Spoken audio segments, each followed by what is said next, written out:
Bueno, muchachos, bienvenidos nuevamente a esta nuestra reunión semanal en la que pues seguiremos nuestro proceso de aprendizaje frente a el proceso de nuestra guía número 4, que tiene que ver con toda la parte de planeación de nuestro sistema de información. La semana pasada desarrollamos 3 actividades.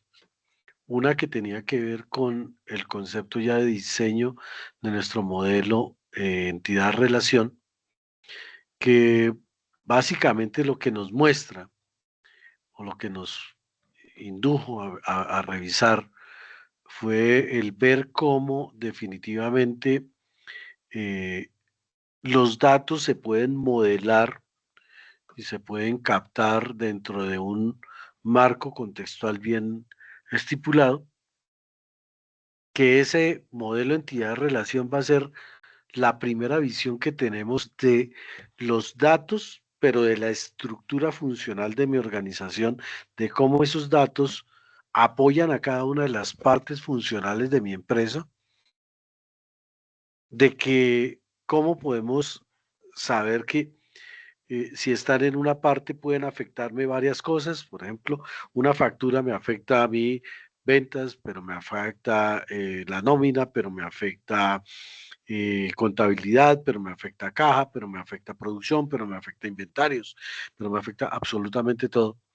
Entonces, que todo lo que tenemos dentro de mi organización está estrechamente relacionado y que por eso es importante, ¿m?, que nosotros podamos tenerlo. Entonces, dentro de la planificación dijimos que nosotros tenemos que identificar las entidades y las relaciones, ¿m?, de nuestro proyecto. Y entonces dijimos que era una entidad y dijimos que una entidad pues es una persona o cosa, ¿m?, que genera información dentro de mi organización, que esa entidad tiene dentro de sí una serie de atributos que son las cualidades propias de cada una de esas entidades y que esas entidades se relacionan con otras entidades. ¿M? ¿Para qué? Para generar una funcionalidad perfecta dentro de mi organización. Y eso fue lo que hicimos con nuestra primera actividad. ¿M? Luego entramos a la actividad de aprendizaje, de diseñar la estructura de la base de datos del sistema. Y dentro de esa hicimos 2 actividades. Uno, que fue el modelo conceptual y lógico de acuerdo al caso de estudio. ¿M?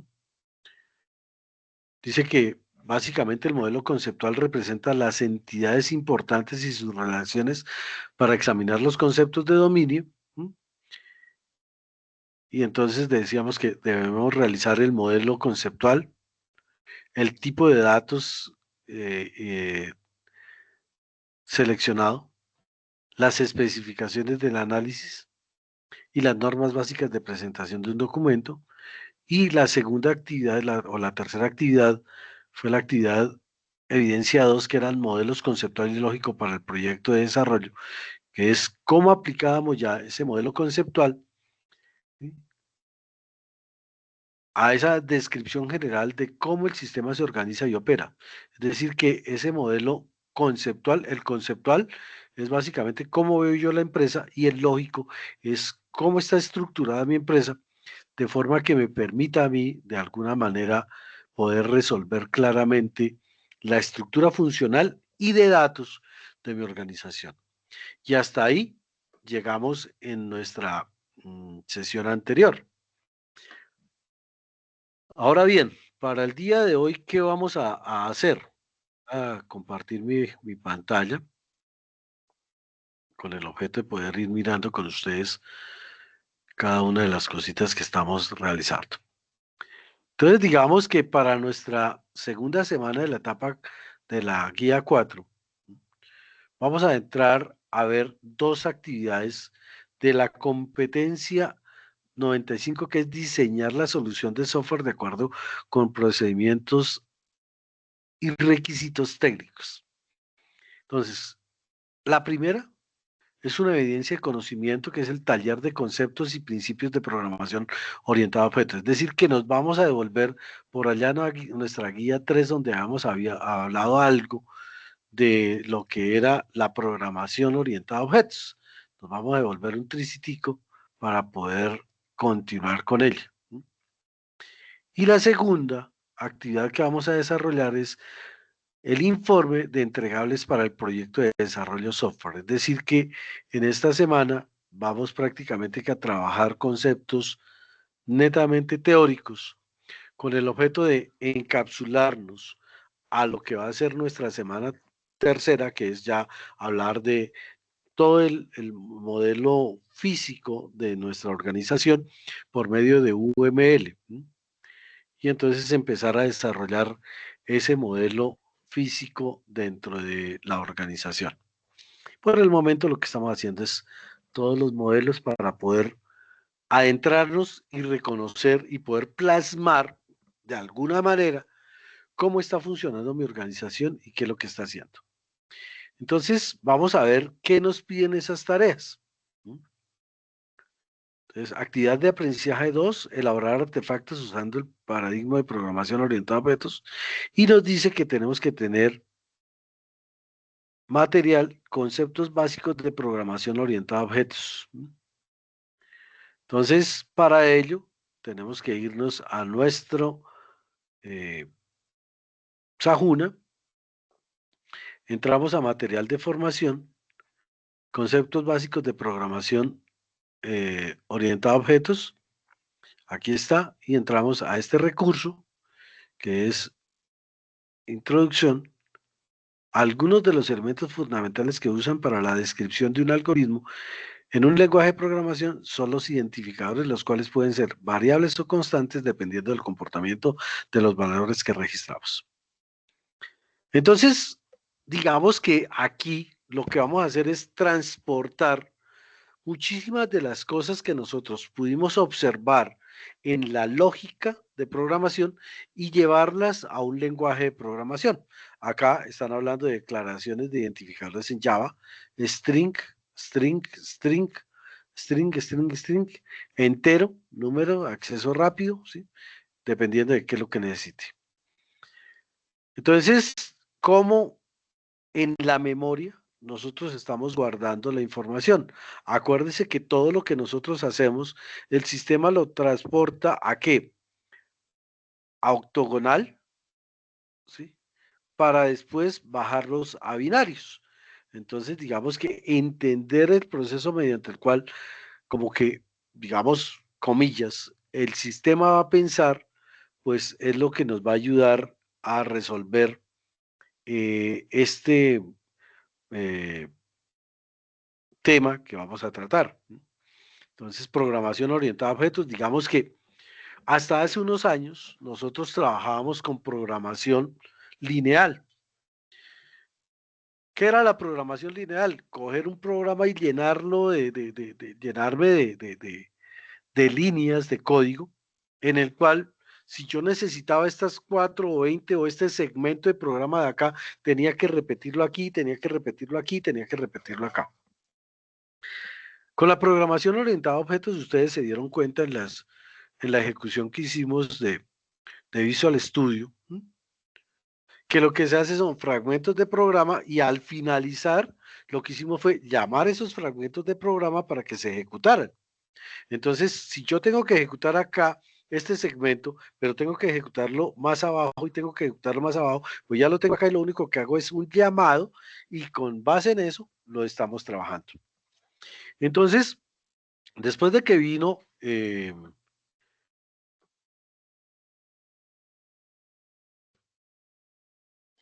toda la etapa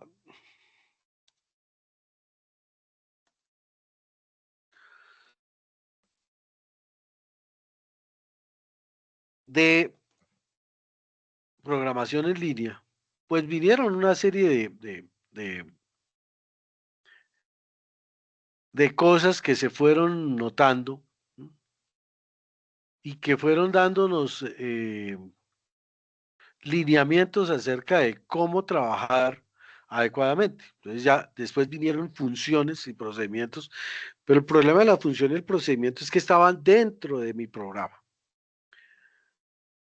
Y luego vino las herramientas Case que lo que dijeron fue, mire, si este segmento de programa te va a servir, sácalo de tu programa, mételo en una librería, lo pones en una librería y desde esa librería simplemente la nombras acá, la abres y puedes llamar lo que quieras.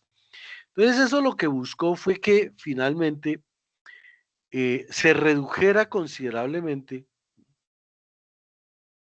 la programación orientada a objetos de manera muy significativa y que de esa forma nosotros pudiéramos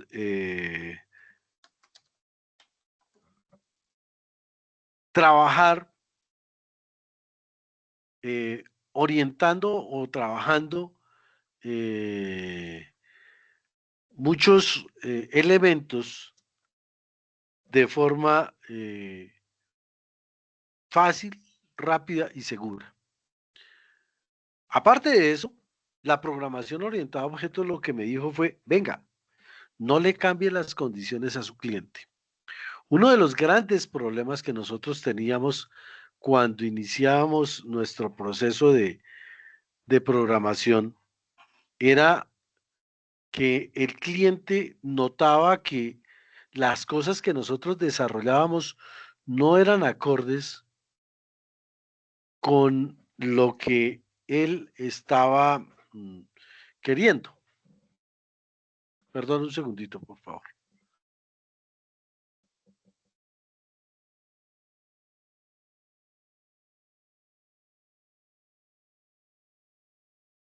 Entonces, digamos que si el viejo Pedro está trabajando su Cardex, su inventario, y lo maneja por medio de una serie de herramientas que, que él ya tiene estipuladas, pues obviamente que venir y decirle, no, usted ahora tiene que trabajar de tal y tal y tal forma, pues el viejo de una vez decía, no me jodan, si me van a echar, dígame, pero no me cambien las condiciones. Y uno de los grandes problemas que tenemos nosotros es que generalmente hacemos las cosas a nuestro acomodo. No hacemos las cosas como el cliente las necesita, sino que hacemos las cosas pensando en que yo soy quien tiene la razón y que como yo soy quien tiene la razón, entonces, pues de malas mi cliente porque voy y le pregunto, ¿qué necesita? Me voy y vengo en 3 meses con un software montado diciéndole, usted ahora tiene que trabajar así, así y así. Y resulta que el cliente me dice, no, espere un momentico, hermano, eso no era lo que yo quería. O no me siento a gusto con el sistema porque me cambió todos los conceptos que yo llevaba ahí y no me dejó nada de la parte organizacional que yo tenía. Entonces, la programación, entonces, lo que nos dijo fue, mire, si esto es una silla, móntelo en su sistema de información como una silla. Si esto es un proceso para generar una factura, monte la factura tal cual como la están llevando allá y no le pegue complicaciones a su cliente que después en determinado caso lo único que van a hacer es generar conflictos con el cliente porque el cliente siente que le cambiaron todo su forma de trabajar, ¿m? Y tiene toda la razón. Entonces, digamos que lo que se buscaba era, de alguna manera, que pudiéramos decirle al cliente, venga, hermano, usted no se preocupe, que nosotros le vamos a dar la solución a sus problemas, pero esa solución está acorde a las necesidades de ustedes. Entonces, vamos a desarrollar dos evidencias en esta semana. No son esas, es esta. ¿Cuáles son las evidencias? El taller de conceptos y principios de programación orientada a objetos. Hay una terminología bien clara específica que debemos manejar nosotros cuando hablamos de programación orientada a objetos. Entonces, ¿qué es la programación orientada a objetos? ¿Qué es una clase? ¿Qué es una herencia? ¿Qué es un objeto? ¿Qué es un método? ¿Qué son los eventos, atributos, abstracción, encapsulamiento, polimorfismo? ¿Sí? ¿Por qué? Porque si yo no conozco todos estos términos, cuando empecemos a hablar de programación orientada a objetos, pues voy a quedar más perdido que el Chavo del Ocho el Día de la Madre. ¿Mm? Y pues la idea no es esa. La idea es que nosotros podamos observar claramente el concepto y de acuerdo a eso poderlo desarrollar efectivamente. ¿Mm? Entonces, para ello, eh, voy a presentarles aquí, voy a cambiar la vista más bien. ¿Qué es un lenguaje de programación? Un lenguaje de programación es un idioma artificial, diseñado para expresar computaciones que puedan ser llevadas a cabo por máquinas como las computadoras. Pueden usarse para crear programas que controlen el comportamiento físico y lógico de la máquina, para expresar algoritmos por precisión o como medio de comunicación humana. Está formado por un conjunto de símbolos y reglas sintácticas y semánticas que definen su estructura y el significado de sus elementos.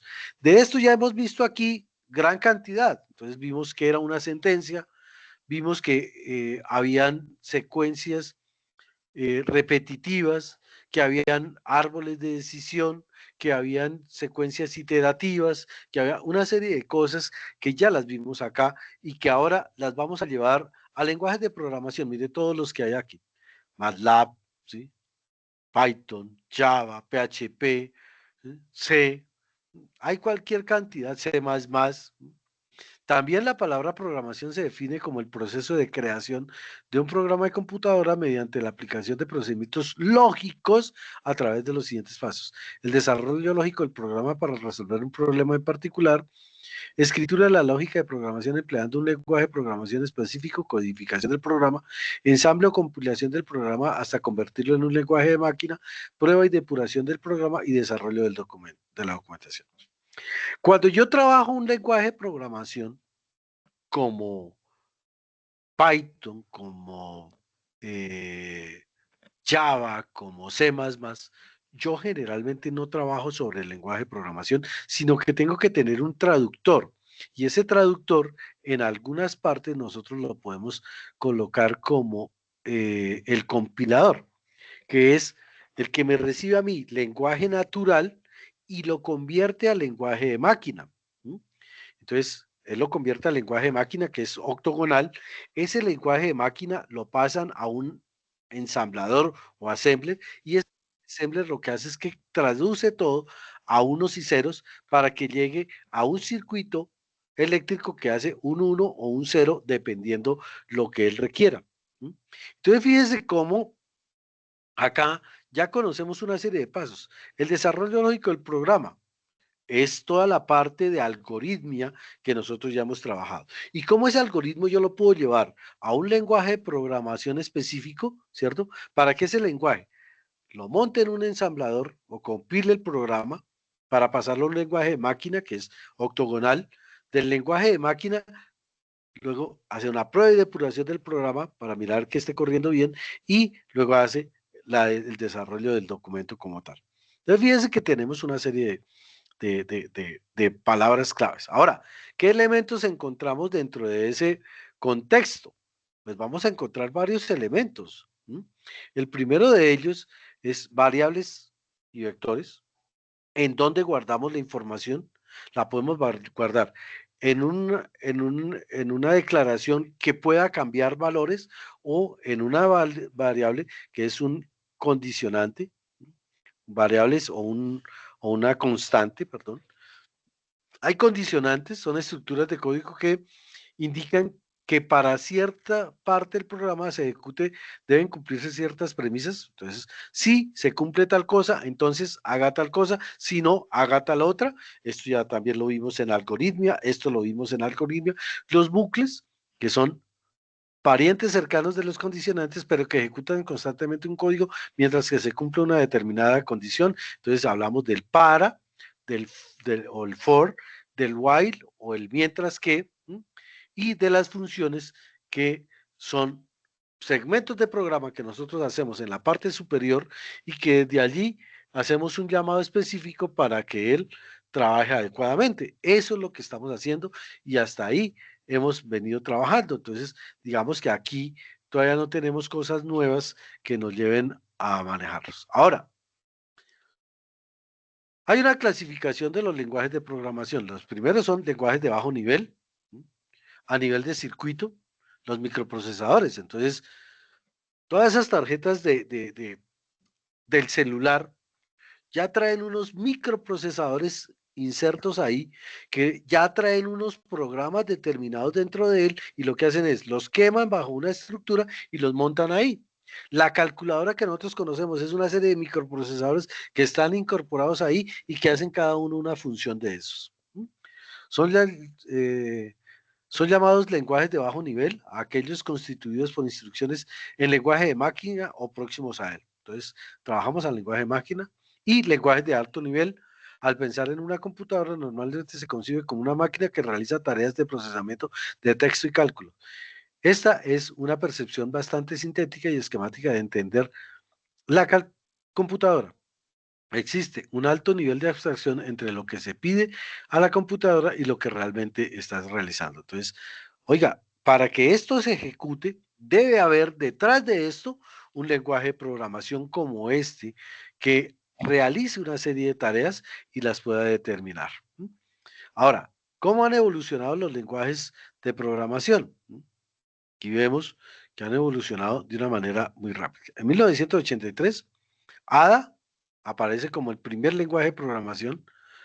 Desarrolla el primer lenguaje de programación cuando escribió un algoritmo para la máquina analítica de Charles Babbage, que era una impresora. Luego viene Fortran, ¿sí?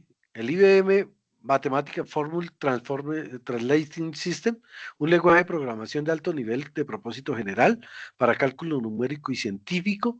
Es el lenguaje de programación más antiguo que se utiliza hoy por hoy. Hoy se sigue utilizando Fortran, pero es un cálculo netamente matemático.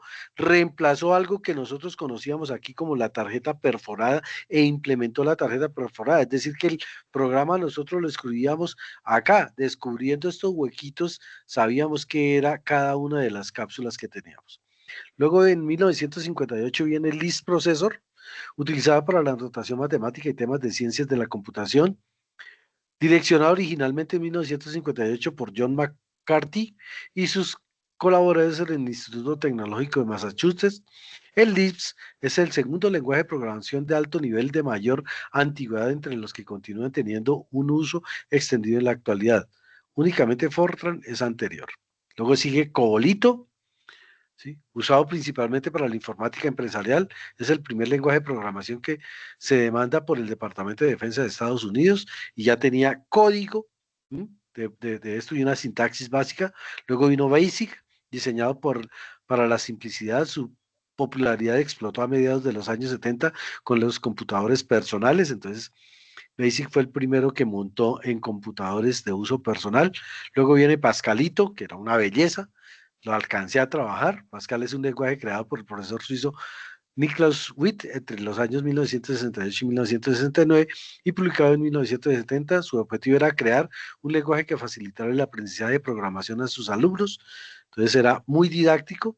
Luego vino C, es un lenguaje de programación originalmente desarrollado por Dennis Ritchie entre 1969 y 72 en los laboratorios de Bell y dos como evolución del anterior lenguaje B a su basado en BSPL. Entonces C ya empezó a montar estructuras mucho más fuertes y no solamente se dedicaba a la parte matemática, sino a cualquier otro lenguaje. En 1980 aparece el ADA, Lebolance, derivado del Pascal, contratado por el Departamento de Defensa de Estados Unidos. En 1977 para el desarrollo de sistemas de software grandes. Luego viene el C, que es la ampliación de C, se adiciona la funcional de paso de mensaje basado en lenguaje SmartTAL, es decir, ya me generaba mensajes por pantalla. Y luego vino Java en 1995, hecho para un proyecto de televisión interactiva, funciona multiplataforma, es decir, ya no tenía que yo tener IBM, sino que podía trabajar en IBM o en Apple o en cualquier otro. Luego viene PHP, usado para la programación de páginas web dinámicas en 1995. Y dado la venida del Internet, sale JavaScript, creado para ampliar la funcionalidad de las páginas web, permite utilizar formularios de presentación, validación de interactividad. ¿Desde dónde arranca la programación orientada a objetos? La programación orientada a objetos empieza desde aquí, que realmente se llamó en 1983 el C++, que fue pues la versión grande, y de ahí empezó a trabajar absolutamente todo. Entonces, como nos damos cuenta, programación orientada a objetos, ahorita ya se habla de bases de datos orientadas a objetos, programación orientada a objetos, y cuando estemos en nuestra etapa de desarrollo, de ejecución de nuestro proyecto, se podrán dar cuenta que podemos unir Java con MySQL o con Oracle o con cualquier sistema gestor de base de datos, pero que además desde PHP o de Python yo puedo emular como si fuera un sistema gestor de base de datos y lo puedo trabajar directamente desde allí. Entonces tenemos herramientas, cualquier cantidad para poder trabajar nuestros conceptos. La segunda evidencia que vamos a trabajar es el informe de entregables para el proyecto de desarrollo de software. ¿Qué nos dice esta segunda entregable? Nos dice, los entregables son aquellos productos tangibles que se generan como resultado de los procesos del proyecto de software. Son descripciones, estados posibles y la fuente de producto. Pueden ser otro proceso o una entidad externa al proyecto como el cliente. Entonces, especificación de requisitos, esto ya lo hicimos, acuérdense que fue la parte final de nuestro sistema de información. Ya le doy la palabra a José porque es que si no me pierdo. Diseño del software, cómo lo vamos a realizar, el registro de la trazabilidad, es decir, cuáles son los procesos y procedimientos que vamos a llevar, los casos de prueba que vamos a realizar, los reportes de prueba, la captura de requisitos y la especificación del sistema. Digamos que estos son algunos de los entregables que debemos ejecutar, manuales de usuario. Elementos a tener en cuenta. Entregar el informe de análisis identificando las características del software a diseñar. ¿Dónde está ese entregable de análisis? Ya lo hicimos. Cuando terminamos nuestra parte de análisis, ¿se acuerdan que yo les monté inclusive un documento orientado a la IEEE 830 y les dije que ahí se podía trabajar? Ese es. Dos, definir las plataformas tecnológicas a emplear en el desarrollo de acuerdo con las condiciones del software. Entonces, ¿qué plataforma tecnológica va a emplear? Va a hacerlo orientado a la web, va a hacerlo en la nube, va a hacerlo monousuario, va a hacerlo multiusuario con una red local. ¿Cómo lo vas a trabajar? Definir los entregables de diseño siguiendo los conceptos y principios de orientado a objetos. Entonces, ¿qué voy a entregar? Voy a entregar diagramas de clases, diagramas de objetos, diagramas de estados, diagramas de secuencias, diagramas de clases, diagramas de casos de uso, qué es lo que vamos a entregar y cómo lo vamos a entregar. ¿En dónde nos vamos a basar para ello? Como les dije, en este documento que tenemos acá. Ahora sí, José, me estaba levantando la mano, qué pena. Era en base a lo que va a explicar ahora, profe. Perdóneme. Es en base a esto que va a explicar ahora, porque estuve leyendo la guía y estaba bastante enredado con la segunda actividad. No, es básicamente que poder mirar cuáles son los entregables que nosotros podemos dar para el desarrollo de mi producto. Entonces aquí nos están diciendo, el informe de entregables es un informe, es un escrito. Y entonces, ¿cuáles son los productos que vamos a entregar? Aquí nos dan algunos ejemplos que no son todos estos los que vamos a realizar, obviamente. ¿Por qué? Porque pues, todavía no tenemos. ¿Qué es lo que realmente tenemos que entregar? Uno, el informe de análisis identificando las características del software a diseñar. Este ya lo tenemos, porque nosotros hicimos toda la etapa de análisis en donde hicimos recolección de información De ahí determinamos cuáles eran las necesidades y con esas necesidades determinamos cuáles eran los requisitos funcionales y no funcionales del software que íbamos a implementar. ¿Para qué? Para poder determinar lo que necesitaba el cliente. Eso es lo que necesitamos plasmar ahí. Entonces, fíjese que ya no estamos haciendo mayor cosa. Y la plataforma que es, oiga, ¿bajo qué plataforma lo voy a montar? Entonces, yo ya puedo ir diciendo, mire, yo lo voy a montar en una plataforma orientada a la web.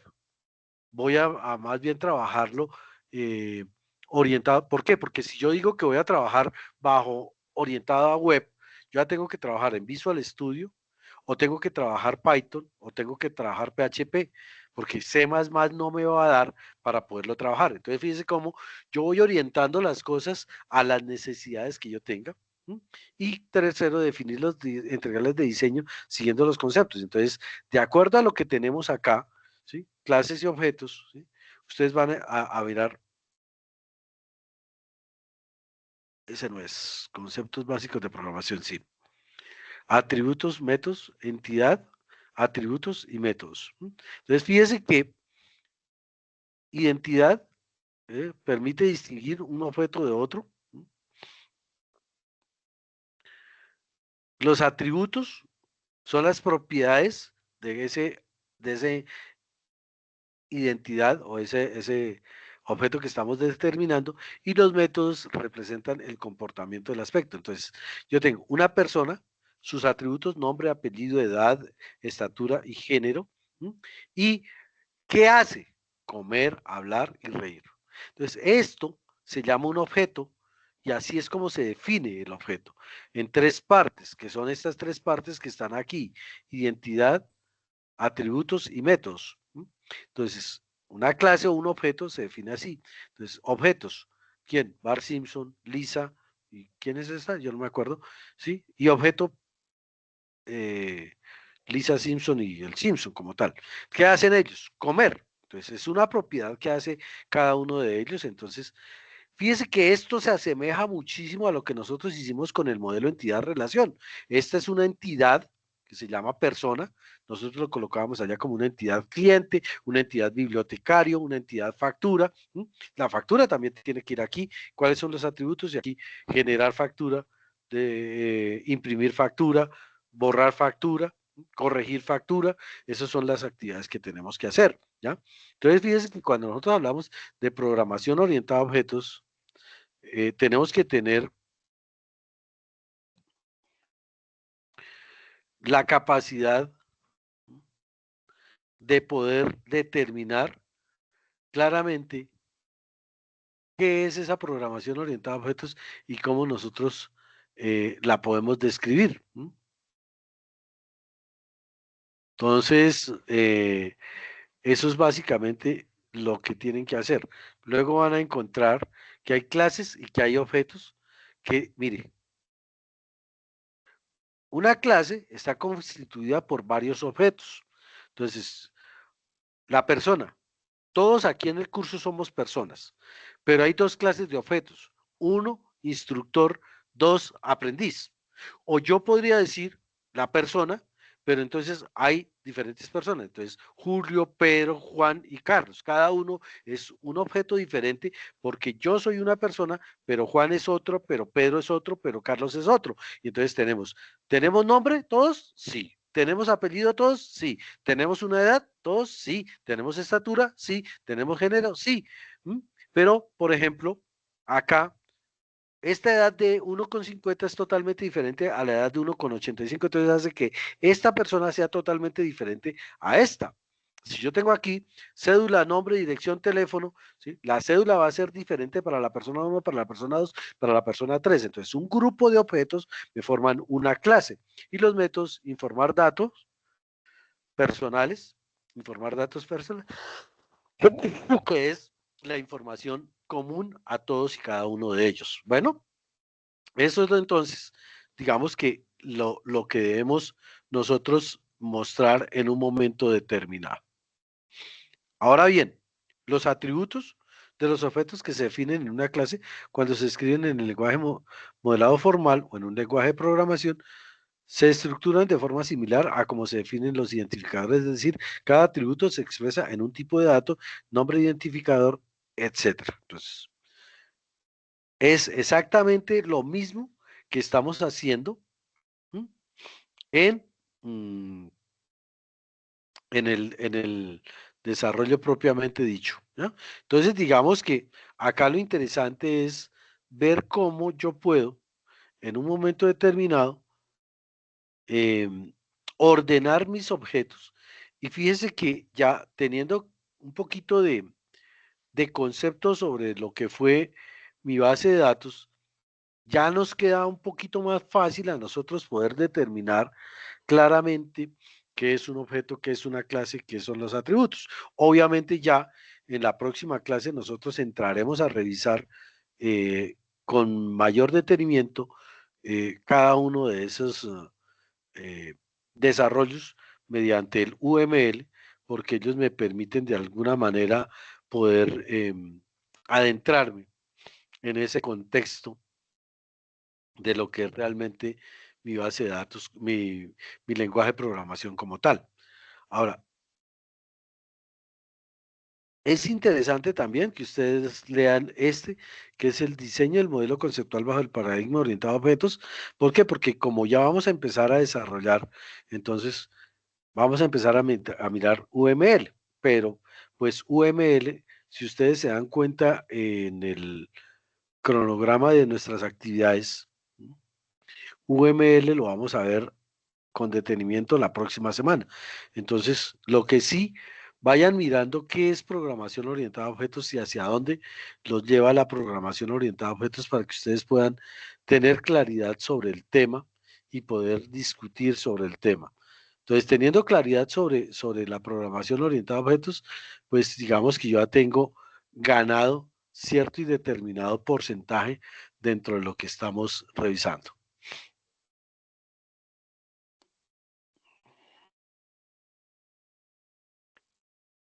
Permítame un segundito a ver si me abre aquí un archivo que estoy tratando de abrir, pero no se deja.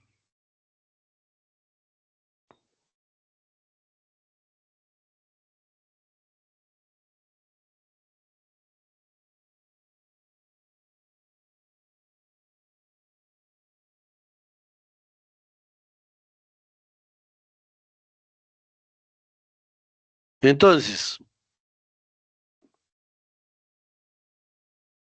¿qué para nosotros es la programación orientada a objetos?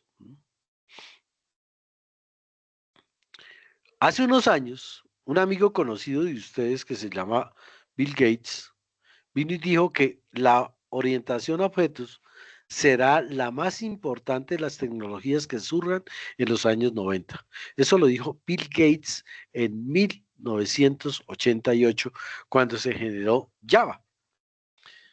El tipo es un visionario de aquí al carajo y hoy por hoy, pues la programación orientada a objetos se montó sobre todo. Pero ¿qué es un objeto si nosotros vamos a hablar de programación orientada a objetos? Cuando yo veo un avión, yo digo, eso es un objeto y sé qué hace, cómo lo hace y por qué lo hace. Entonces, cada vez que nosotros vemos algo, tenemos un concepto adquirido que nos permite sentir y razonar acerca de las cosas del mundo. Cuando ustedes hicieron su análisis dentro de la empresa, se pudieron dar cuenta que en la empresa hay unas personas que ejecutan unas tareas, que en la empresa hay unos procesos que me permiten realizar adecuadamente esas tareas, que en la empresa hay unos documentos que me sirven de respaldo para cada una de las tareas que estamos ejecutando.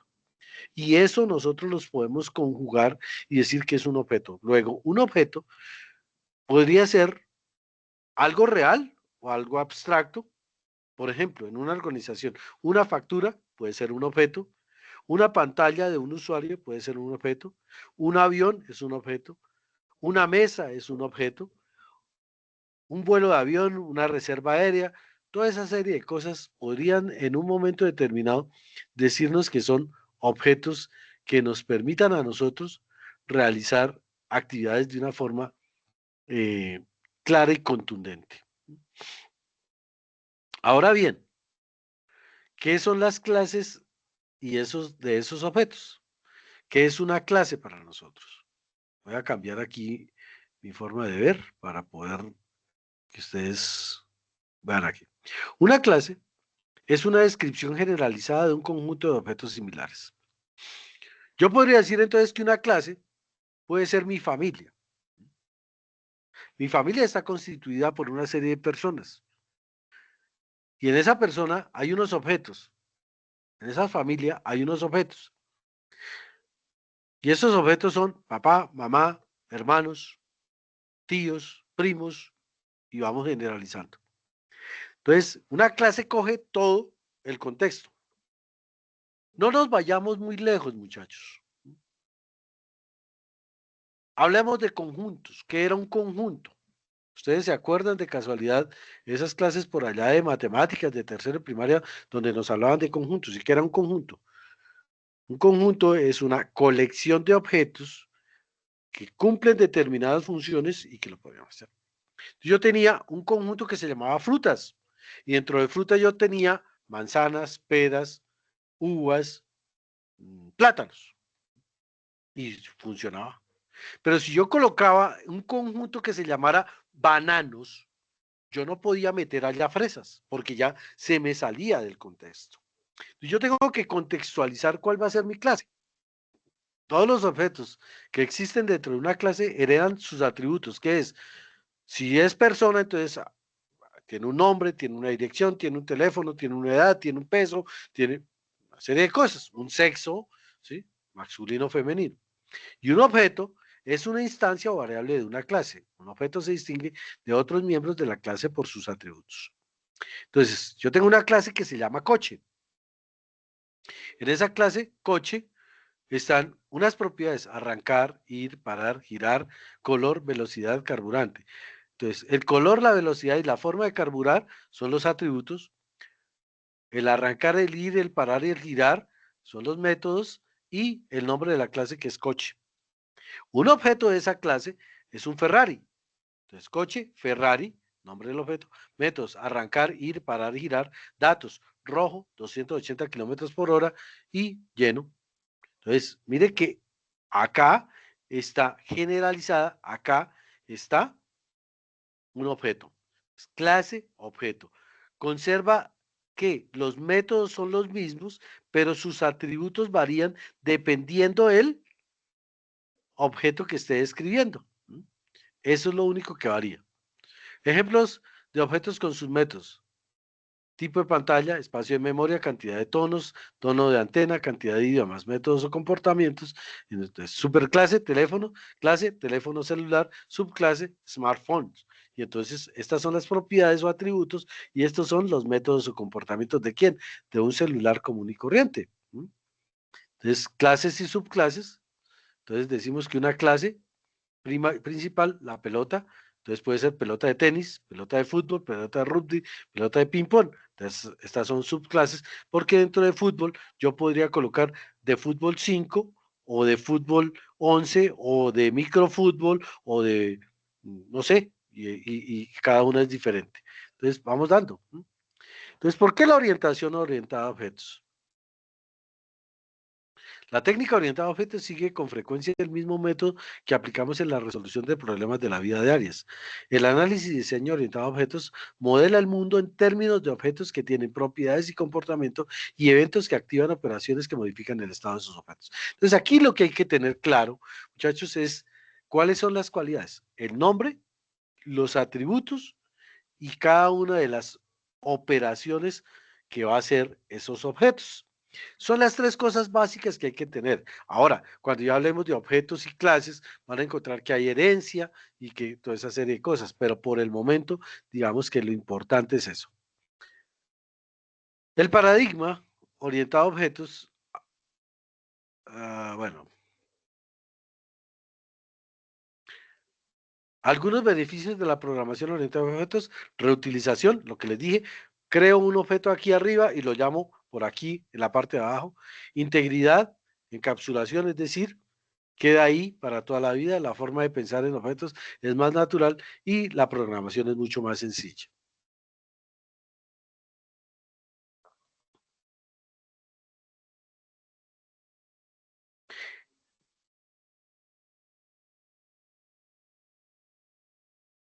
Muy bueno.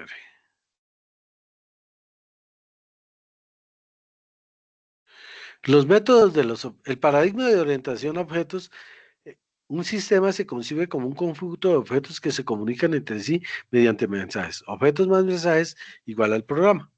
Mediante este modelo se construyen más fácilmente sistemas complejos a partir de componentes individuales. Eso es lo que básicamente buscamos, simplificar la programación. Dentro del software orientado a objetos, un objeto es cualquier cosa real o abstracta acerca de la cual almacenamos datos y métodos que controlan dichos objetos. Mire que aquí hay una palabra clave, almacenamos datos. ¿Por qué? Porque es que finalmente lo que nosotros hacemos es almacenar datos, ¿sí? Y entonces almacenamos datos ¿en dónde? En una base de datos, pero almacenamos datos también ¿en dónde? En su estructura. Por eso es clave que yo tenga que tener, por un lado, los datos por medio de mi base de datos y por otro lado, la funcionalidad que me la da quién, el lenguaje de programación. Ahí está el por qué yo molesto tanto con esa cosa. Un empleado tiene un puesto, un monto, un salario. Entonces, contratar, ascender al empleado, cambiar el teléfono, jubilar al salario, pagar al salario. Entonces, el objeto, las propiedades y los métodos que están encapsulados. Entonces, digamos que aquí ya vienen encapsulamiento, herencia, polimorfismo, que son cada una de ellas, que son pues las diferentes metodologías que yo voy a tener. Ahorita les voy a enviar esos los dos archivitos que me sirvieron de base para poder trabajar la noche de hoy. Entonces la idea es empezar a desarrollar las dos actividades que son netamente teóricas, ¿sí? Y que pues nos van a embaucar, a introducir en lo que nosotros vamos a conocer como la programación orientada a objetos. Pero aquí lo básico es que ustedes vayan entendiendo que la programación orientada a objetos es muy similar a lo que hicimos ya con modelo entidad-relación. ¿Qué tenía el modelo entidad-relación? Una entidad que tiene unos atributos y que cumple unas funciones dentro de un sistema de guardar información. Por el otro lado están mis clases y objetos. ¿Qué es una clase? Es un, una persona o cosa que tiene un nombre, que tiene unos atributos y que realiza unas determinadas tareas. Entonces, fíjense que cuando ustedes fueron a su empresa y empezaron a mirar en su empresa qué había, ustedes se dieron cuenta que había un proceso de ventas, pero que ese proceso de ventas terminaba con una factura, pero que la generaba un vendedor cuando llegaba un cliente, dos objetos, ¿sí? Que se podía generar la factura, se podía imprimir la factura, se podía borrar la factura, se podía... Entonces son cada uno de los métodos que vamos a tener para ese objeto como tal. Entonces aquí la idea es no dejarnos enredar la pita, sino entender claramente, ¿sí?, que estamos hablando el mismo idioma, solo que uno va orientado a los datos como tal y el otro va orientado a la funcionalidad y de quién la realiza, para que teniendo claro quién la realiza, pueda ejecutarla y pueda generar la información que necesitamos. Eso es lo que tenemos que tener claridad hoy por hoy en nuestro desarrollo. Y eso es lo que vamos a tener que realizar. ¿Listo? Entonces, digamos señor. Una pregunta, o sea, ya lo que nosotros tenemos plasmado en ideas, tanto lo que hemos hecho de recolección de datos, lo que vamos a hacer ahora es ya a empezar a organizar y a llevar todo eso, digamos, al sistema. Eso es lo que estoy Todavía no. entendiendo. No, No, todavía no. Estamos teniendo la conceptualización y creando la conceptualización de a dónde lo vamos a llevar. Entonces, por un lado vamos a llevar mediante un modelo relacional a una base de datos, por otro lado vamos a llevar por medio del lenguaje de programación esto, pero todavía no lo vamos a desarrollar. Estamos hasta ahora planteando, por eso se llama esta etapa de planificación. Fíjese la tarea que ustedes tienen que desarrollar. ¿Cuál es la tarea que van a desarrollar? La tarea es muy clara. La tarea les está diciendo definir los entregables de diseño, ¿sí?, y entregar el informe de análisis. No les está diciendo desarrolle. ¿Cuándo vamos a desarrollar? Cuando ya tenga claro, mira, yo lo voy a realizar orientado a la web. Ah, bueno, perfecto. Después vamos a ver, oiga, esa orientación a la web me indica que tengo que trabajar con Python. Bueno, entonces vamos a trabajar Python. Y como base de datos vamos a trabajar MySQL. Ah, bueno, perfecto. Entonces yo ya tengo planificado en qué lo voy a hacer. Y una vez que tenga planificado qué es lo que voy a hacer, ahí sí empiezo, venga, cojo Python y traigo las necesidades y las convierto en un lenguaje de programación y las monto sobre Python. Traigo todos los datos que conseguí y los monto sobre mi base de datos y ahí sí desarrollo. Por el momento lo que estamos es planificando en qué y con qué herramientas lo voy a desarrollar para poder que mi desarrollo sea efectivo. Eso es lo que estamos haciendo, José.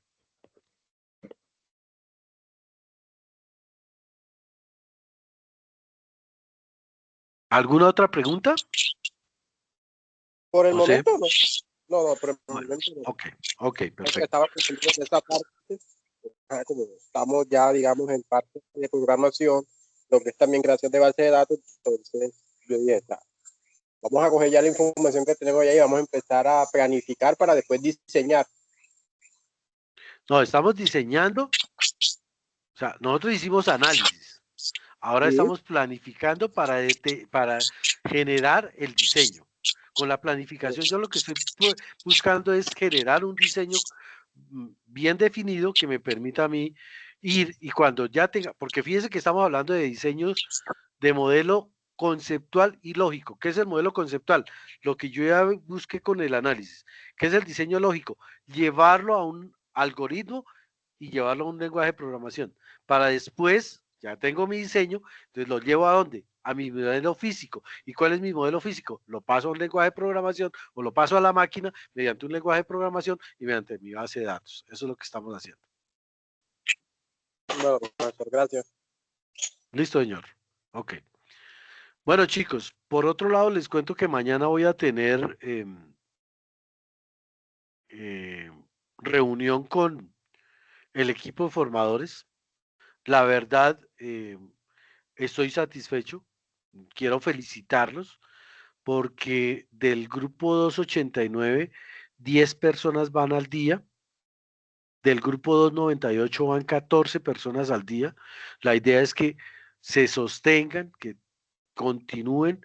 Sé que es un proceso un poquito complicado por los tiempos, pero como se los hice saber también la semana pasada, mi objetivo no es que ustedes salgan siendo los mejores programadores. Hoy tuve una gran sorpresa, una inmejorable sorpresa, y es que uno de mis chicos, estuvimos hablando, espérenme a ver en dónde es que la tengo esta, acá. Voy a compartirles algo de lo cual me siento muy contento porque este muchacho, quiero que lean la programación. Entonces yo le mandé a escribir que por favor necesitaba hablar con él porque eh, Dayana, ¿los puedes entregar aún? Dayana me está preguntando que falta entregar los ejercicios del viernes. Mañana lo que vamos a revisar es hasta la guía 3. Entonces, si te faltan algunos, pues la idea es que se ponga al día. Entonces dice, buenas tardes, instructor. Soy Diego Marín del programa del SENA de ATSO. Me dice Francia que me comunicara con usted. Le dije, hola, es para informarte que ya tengo evaluadas las bitácoras, documentos y los reportes y que la próxima semana los pasaré para certificación. Por favor, estar pendiente por si me falta algo para subsanarlo o no detener el proceso. Y me dijo, muchas gracias, instructor. Voy a revisar ya mismo. La semana pasada que revisé solo me faltaba por calificación el seguimiento 2 y el seguimiento final. Las pruebas TIT las tengo el 18 de este mes. Aprovecho y le cuento que me fue muy bien en las prácticas y me dejaron aquí, crear un puesto de auxiliar de programación. Excelente cómo se maneja usted la metodología de enseñanza y programación. Muchas gracias y queda muy recomendado. Entonces le dije, me alegra muchísimo, felicitaciones. Eso es lo que busco. Y el muchacho terminó como ustedes, terminó pues con serias dudas frente a, oiga, ¿será que sí soy capaz? Pero teniendo las bases conceptuales de qué es lo que tengo que hacer, que existen unas herramientas, que puedo trabajar con esas herramientas, de ahí para allá, perdónenme, pero no los detiene a ustedes nadie. porque la idea es que yo conozca que sí lo puedo desarrollar, que sepa cómo lo puedo montar aquí en mi cabeza y eso, llevárselo al sistema para que teniendo eso clarificado, yo pueda desarrollar cualquier cosa en la vida. Y si eso lo desarrollan, créanme que ustedes serán grandes desarrolladores y ojalá puedan continuar con su profesionalización para que sean unos muy buenos ingenieros de sistemas, porque eso es lo que buscamos. Entonces mañana creo que incluso en los anuncios, yo no sé si ustedes ven los anuncios de sus grupos, pero voy a entrar aquí al del 298, que es el que van más. En los anuncios yo coloqué, y creo que mis colegas docentes colocaron también eh,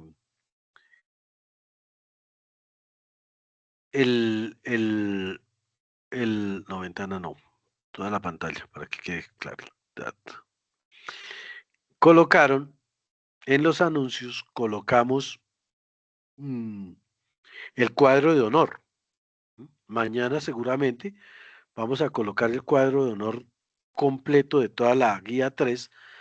Entonces, para que cuadro de honor aprobados de la fase de planeación guía 3, competencia técnica. Mira. Entonces, yo coloqué este cuadrito de honor y digo, Lady María Arsbock, Iván Darío Arias, Cristian David Castiblanco, Erika Natalie Celi, José Andrés Díaz Jiménez, César Augusto Patiño, Edwin Harrison Quiroga, Andrés Vélez, Dayana Arcila y Brian Balearde. 1, 2, 3, 4, 5, 6, 7, 8, 9 y 10. ¿Vio? De la 289. Y de la 298 hay 14. Entonces, pues la verdad, felicitarlos, instarlos a que sigan así de juiciosos y que, vuelvo y les digo, no vean esto como imposible, sino que para adelante y que con seguridad que se van a poder sacar muchísimas cosas. Recomendarles, por favor, si alguien en en la escogencia de la práctica empresarial colocó en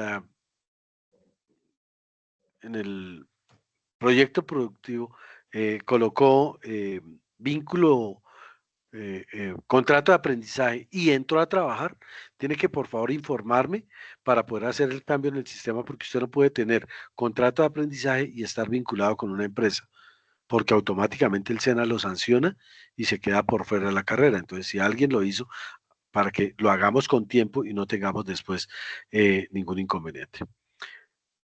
Por el momento no tengo nada más que conversarles, muchachos. Muchas gracias. Feliz noche para todos. Que descansen y quedo atento a cualquier cosa que requieran. Bueno, Listo, profe, gracias. es Muchas gracias, señor instructor.